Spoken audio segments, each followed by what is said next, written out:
The debate over tail docking practices in Australian Shepherds. Australian Shepherds. The tale of tail docking practices. Australian Shepherds are beautiful and highly intelligent dogs. With their striking eyes, dense double coats, and agile bodies, they are truly a sight to behold. However, one controversial practice often associated with this breed is tail docking. Tail docking is a surgical procedure that involves the removal of a portion of the dog's tail. It has been a common practice in many dog breeds, including Australian Shepherds, for various reasons. Historically, it was believed to prevent tail injuries in working dogs or to improve their performance in certain activities such as herding. The origins of tail docking can be traced back to several centuries ago. In the past, dogs were primarily used for hunting, guarding, and herding livestock. Tail docking was thought to protect the dogs from injuries while they were performing these tasks.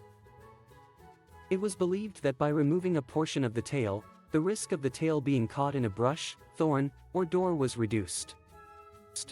Over time, the reasons for tail docking have evolved.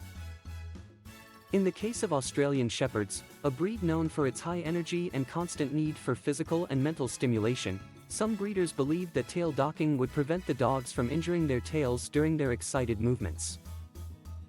The idea was that a shorter tail would be less prone to being stepped on or bumped into objects. However, as time went on, the practice of tail docking came under scrutiny. Veterinary associations, animal welfare organizations, and even some breed clubs started to question the necessity and ethics behind it. They argued that there was no scientific evidence to support the claims that tail docking improved a dog's ability to perform certain tasks or prevented injuries. Furthermore, critics pointed out that tail docking is a painful and potentially risky procedure. While the procedure is usually performed on puppies within their first few days of life when they are less sensitive to pain, it still involves cutting through sensitive tissues and nerve endings. The recovery period after tail docking can also be uncomfortable and stressful for the puppy. In many countries, including parts of Europe and Australia, tail docking has been banned or severely restricted. These bans were put in place to protect the welfare of animals and promote ethical breeding practices. However, in some places, such as the United States, tail docking is still allowed, but there are certain regulations and guidelines that breeders must follow. For example, in the American Kennel Club (AKC) Breed Standards, a breed standard is a guideline that outlines the ideal characteristics, temperament, and appearance of a particular dog breed. The AKC allows tail docking in certain breeds, including Australian Shepherds, but only if it is done by a licensed veterinarian and for a legitimate purpose such as for medical reasons or breed-specific tradition. Opponents of tail docking argue that these regulations are not strict enough and do not effectively protect the welfare of the dogs.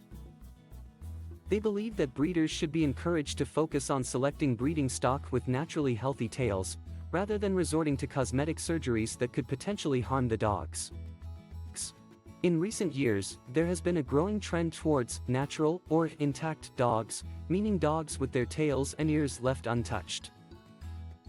This trend is driven by owners and breeders who prioritize the well-being and natural appearance of their dogs over conforming to traditional standards.